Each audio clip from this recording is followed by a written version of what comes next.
I am suffering from a character crisis in Super Smash Bros. Ultimate. Ever since Smash came out, I've mainly only played one character, but with how large Smash's cast is, could I be missing out on someone? I want to give every character a chance at becoming my main.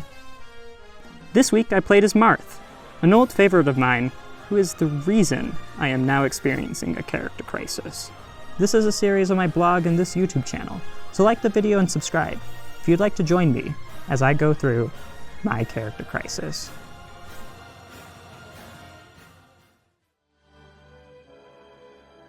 Marth is one of the Smash series' most iconic characters. With his introduction in Super Smash Bros. Melee, Marth became the archetype upon which sword-wielding characters were based on. Marth is one of Melee's perennial top tiers, and he has been an excellent character throughout the series, always reaching the status of high tier. That is, until the release of Super Smash Bros. Ultimate.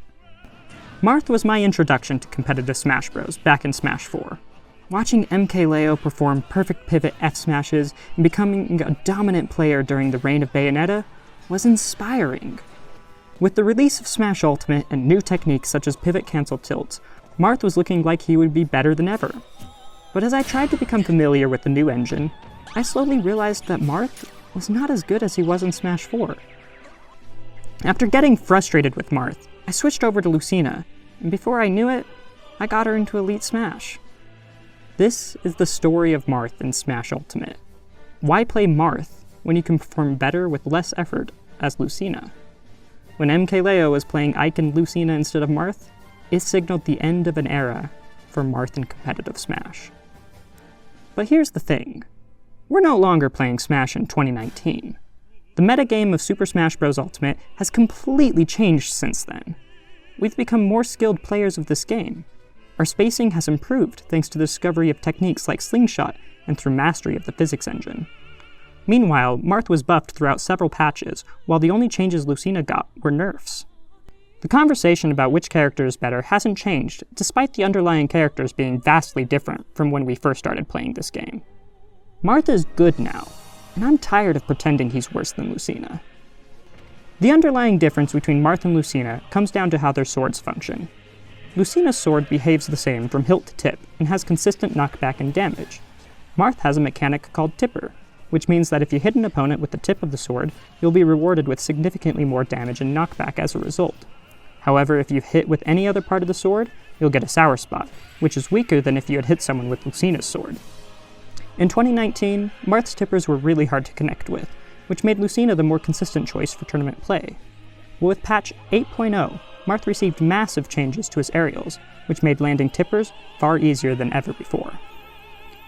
Marth demands mastery of spacing if you want to push this character to the limit.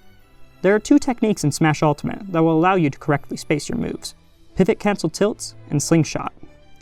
If you have your C-stick set to tilts instead of smash attacks, you gain the ability to perform tilt attacks during the run animation. To perform this technique, first dash far enough that your initial dash changes into the run animation. Then flick back on the control stick to start a turnaround animation.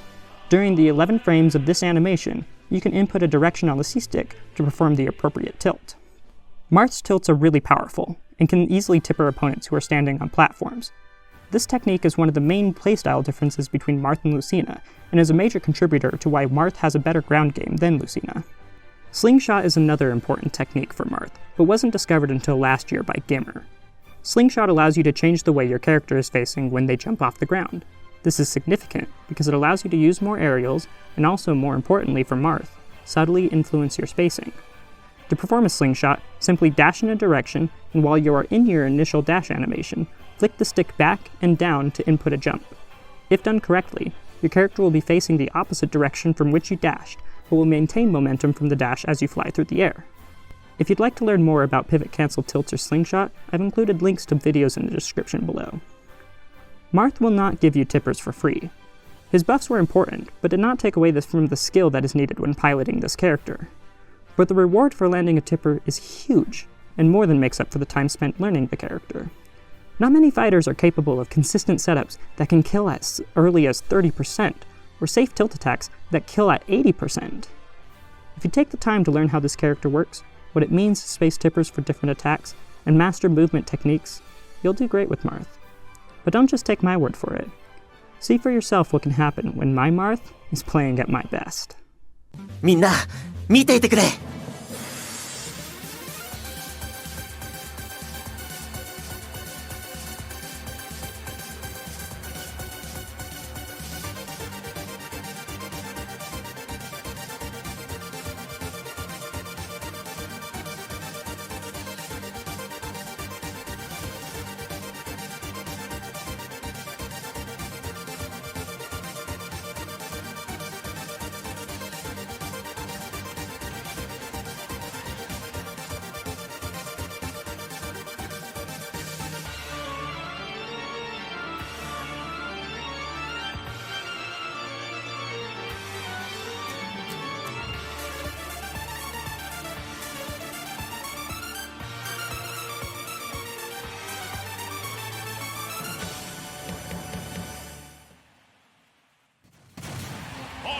Cannot afford to lose.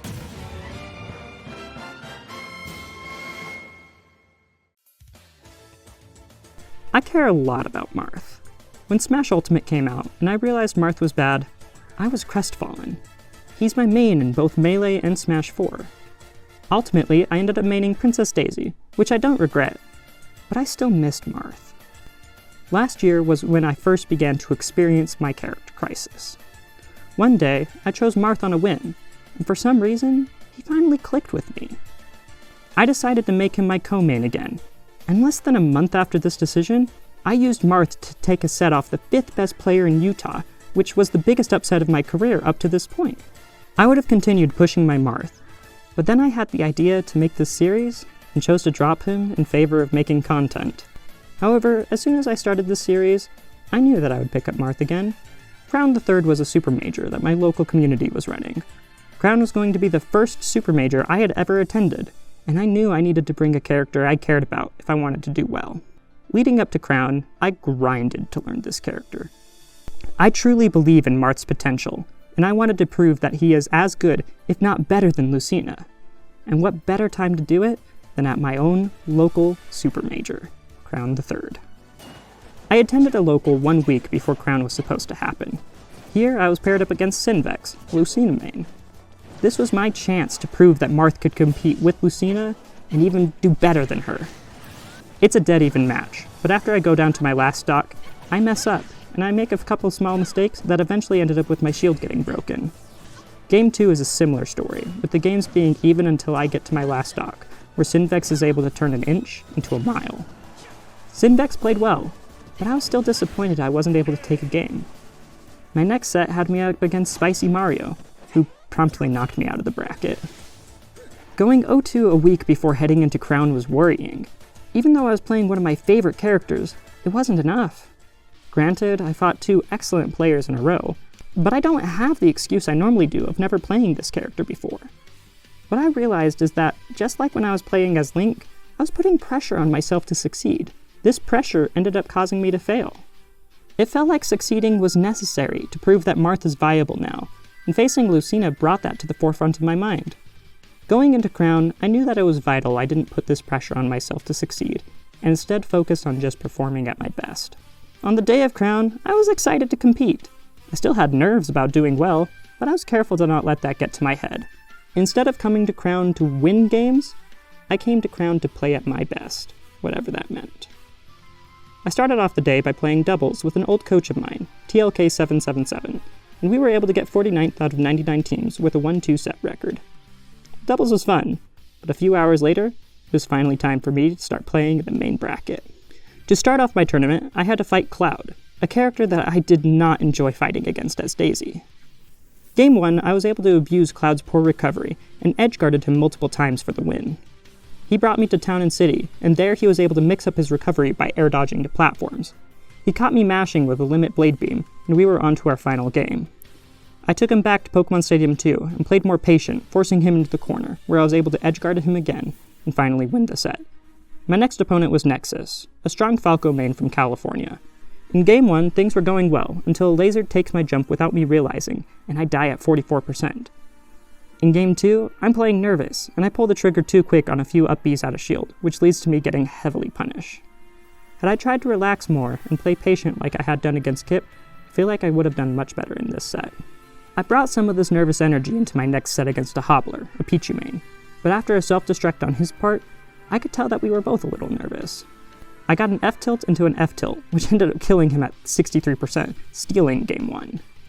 Game 2 had both of us playing a lot more patiently. However, I was able to use Marth's superior range to keep Pichu out, and up B to stop any potential combos or shield pressure. Finally, the Hobbler missed the ledge when going for a tight quick attack angle, and was able to take the set and breathe a sigh of relief, knowing that at bare minimum, I had placed my seed. Willis is a young Link main who I fought before, and knew was a good player. I started off playing more patient than I had ever had before, and had a dominant lead. However, I started overhearing a conversation mid-match that distracted me, and led to Willis comboing me and taking the lead. I was unable to regain my focus or reclaim the lead that game. I took him to Town and City, and tried to follow the same strategy of being patient and forcing him into the corner. But with my tournament life on the line, the nerves got to me, and I wasn't able to clutch it out. Willis was on one that day though, and his set versus Oa to make top 64 was legendary.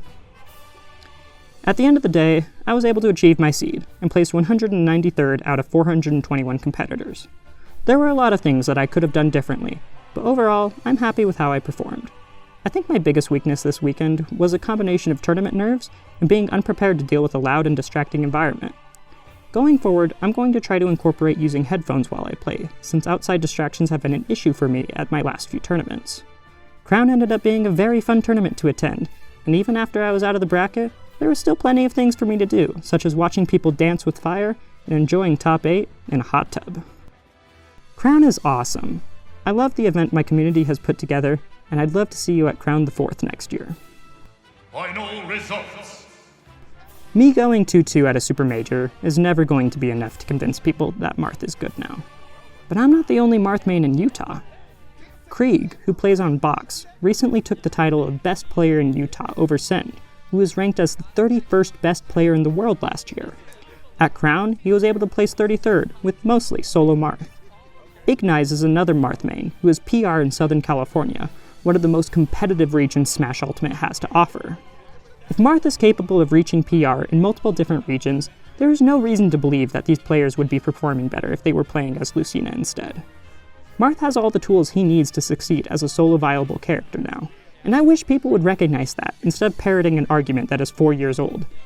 I got a chance to ask MKLeo his opinion on Marth at Crown, and he said, he's a difficult character, but once you click with him, he's better than Lucina in some matchups. Marth definitely was worse than Lucina for a long time, but this is simply no longer the case. If you love Marth and want to make him work, you can.